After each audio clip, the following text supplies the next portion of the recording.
ನಮಸ್ತೆ ಎಲ್ಲರಿಗೂ welcome back to scheme ವಾರ್ತಾ ಕನ್ನಡ ನ್ಯೂಸ್ ಚಾನೆಲ್. ಈ ವಿಡಿಯೋ ಒಂದು ಕರ್ನಾಟಕ ಸರ್ಕಾರದ ಗೃಹಲಕ್ಷ್ಮಿ ಯೋಜನೆಯ ಹಣ ಬಿಡುಗಡೆ ಬಗ್ಗೆ ಪ್ರಮುಖವಾದ ಮಾಹಿತಿಯನ್ನು ನೀಡ್ತಾ ಇದ್ದೇನೆ. ಅದರ ಬಗ್ಗೆ ಡೀಟೇಲ್ ಆಗಿ ತಿಳಿಬೇಕು ಅಂತ ಹೇಳಿದ್ರೆ ಈ ಚಾನೆಲ್ ಅನ್ನು ನೀವು ಸಬ್ಸ್ಕ್ರೈಬ್ ಮಾಡಿ, ಅದೇ ರೀತಿ ಒಂದು ಲೈಕ್ ಕೊಡುವ ಮೂಲಕ ಸಪೋರ್ಟ್ ಮಾಡಿ. ಇಂದಿನ ಪ್ರಮುಖವಾದ ಅಪ್ಡೇಟ್ಸ್ ಏನು ಅಂತ ಹೇಳಿದೆ, 6,000 ಹಣ ಜಮಾ ಪ್ರಾರಂಭವಾಗಿದೆ. ಅಂದ್ರೆ ಮಾರ್ಚ್ 24, 2026ರಿಂದ ಗೃಹಲಕ್ಷ್ಮಿ ಯೋಜನೆಯ 25, 26 ಮತ್ತು 27ನೇ ಕಂತಿನ ಹಣವನ್ನು ಒಟ್ಟಿಗೆ ಬಿಡುಗಡೆ ಮಾಡಲಾಗುತ್ತಿದೆ. ಅರ್ಹ ಫಲಾನುಭವಿಗಳ ಖಾತೆಗೆ ಒಟ್ಟು 6,000 ರೂಪಾಯಿಗಳು ಜಮಾ ಆಗಲು ಪ್ರಾರಂಭವಾಗಿದೆ. ಈಗಾಗಲೇ ಹಣ ಬಿಡುಗಡೆಯಾಗಿರುವ ಜಿಲ್ಲೆಗಳು ಯಾವುದೆಂದರೆ ಬಾಗಲಕೋಟೆ ಜಿಲ್ಲೆ, ಹಾವೇರಿ ಜಿಲ್ಲೆ, ಬೆಂಗಳೂರು ನಗರ ಮತ್ತು ಗ್ರಾಮಾಂತರ, ಬೆಳಗಾವಿ ಜಿಲ್ಲೆ, ಮೈಸೂರು ಜಿಲ್ಲೆ, ಕಲಬುರಗಿ ಜಿಲ್ಲೆ, ತುಮಕೂರು ಜಿಲ್ಲೆ, ದಾವಣಗೆರೆ, ಕೊಪ್ಪಳ ಮತ್ತು ಬಳ್ಳಾರಿ ಜಿಲ್ಲೆಗಳು.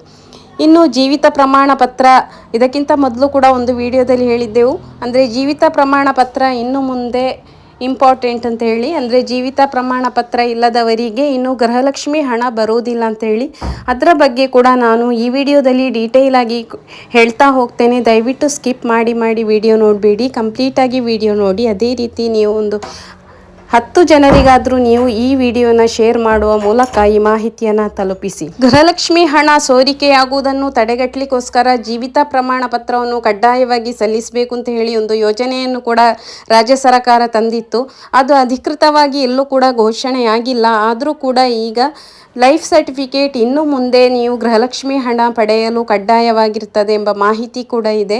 ಯಾಕೆಂತ ಹೇಳಿದರೆ ಯಾರು ಮರಣ ಹೊಂದಿದ್ದಾರೆ ಅವರ ಅಕೌಂಟಿಗೆ ಕೂಡ ಗೃಹಲಕ್ಷ್ಮಿ ಹಣ ಬರ್ತಾ ಉಂಟು. ಅವರು ATM ಮೂಲಕ ಅದನ್ನು ಪಡಿತಾ ಇದ್ದಾರೆ ಎನ್ನುವ ಮಾಹಿತಿ ಸಿಕ್ಕಿದ ಕಾರಣ ಅದನ್ನು ಜೀವಿತ ಪ್ರಮಾಣ ಪತ್ರ ಇನ್ನೂ ಕಡ್ಡಾಯವಾಗಿ ಸಲ್ಲಿಸಬೇಕಾಗುತ್ತೆ. ಅದು ಕೂಡ ಇದು ಎಲ್ಲರಿಗೂ ಕಡ್ಡಾಯ ಅಲ್ಲದಿದ್ದರೂ ಕೂಡ 60 ವರ್ಷ ಮೇಲ್ಪಟ್ಟವರಿಗೆ ಇದು ಮುಖ್ಯವಾಗಿ ಬೇಕಾಗಿದೆ. ಇದನ್ನು ಬ್ಯಾಂಕ್ಗಳಲ್ಲಿ ಮಾಡ್ತಾರೆ, ಅದೇ ಗ್ರಾಮ 1 ಅಥವಾ CSC ಕೇಂದ್ರಗಳಲ್ಲಿ ಕೂಡ ಸಲ್ಲಿಸಬಹುದು. ಅಂದರೆ ಮುಂದಿನ ಕಂತಿನ ಹಣ ಪಡೆಯಲು ನೀವು ಲೈಫ್ ಸರ್ಟಿಫಿಕೇಟ್ ಸಲ್ಲಿಸುವುದು ಅಗತ್ಯವಾಗಿರ್ತದೆ. ಇದು ಎಲ್ಲರಿಗೂ ಕಡ್ಡಾಯವಲ್ಲ, ಆದರೆ 60 ವರ್ಷ ಮೇಲ್ಪಟ್ಟವರಿಗೆ ಪ್ರಮುಖವಾಗಿ ಇದನ್ನು ಮಾಡಿಸಲೇಬೇಕು.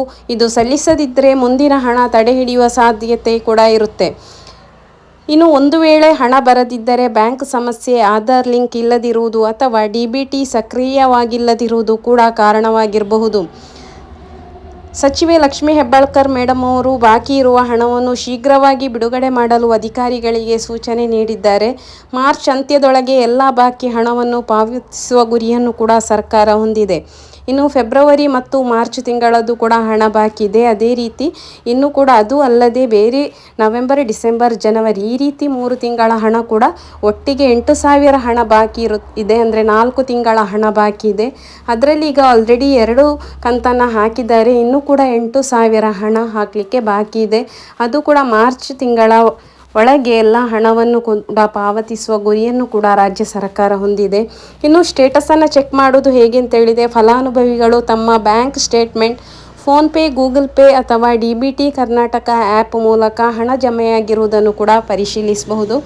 ಇಂದಿನ ವಿಡಿಯೋದಲ್ಲಿ ಇಷ್ಟೇ ಅಪ್ಡೇಟ್ಸ್ ಇರುವಂಥದ್ದು. ಈಗ ಆಲ್ರೆಡಿ 27ನೇ ಕಂತು ಬಿಡುಗಡೆಯಾಗಿ ಜಮೆ ಆಗ್ತಾ ಉಂಟು. ಯಾವ ಜಿಲ್ಲೆಗಳಿಗೆಲ್ಲ ಹಣ ಬಂದಿಲ್ಲ ದಯವಿಟ್ಟು ನೀವು ಕಮೆಂಟ್ ಮೂಲಕ ನಿಮ್ಮ ಜಿಲ್ಲೆಯನ್ನು ಮೆನ್ಷನ್ ಮಾಡಿ ತಿಳಿಸಿ. ಯಾಕೆಂತ ಹೇಳಿದರೆ ನಿಮ್ಮ ಜಿಲ್ಲೆಗೆ ಬಂದಿಲ್ಲದಿದ್ದರೂ ಕೂಡ ಕಮೆಂಟ್ ಮೂಲಕ ಅದು ಸರ್ಕಾರಕ್ಕೆ ಕೂಡ ತಿಳಿಯುವಂತಹ ಒಂದು ಅವಶ್ಯಕತೆ ಇರುವುದರಿಂದ ದಯವಿಟ್ಟು ನಿಮ್ಮ ಜಿಲ್ಲೆಯನ್ನು ಮೆನ್ಷನ್ ಮಾಡಿ ಕಮೆಂಟ್ ಮೂಲಕ ತಿಳಿಸಿ. ಅದೇ ರೀತಿ ಎಲ್ಲ ಯೋಜನೆಗಳ ಬಗ್ಗೆ ಕೂಡ ನಿಮ್ಮ ಅನಿಸಿಕೆ ಅಭಿಪ್ರಾಯಗಳನ್ನು ಕೂಡ ಕಮೆಂಟಲ್ಲಿ ತಿಳಿಸಲಿಕ್ಕೆ ಮರಿಬೇಡಿ.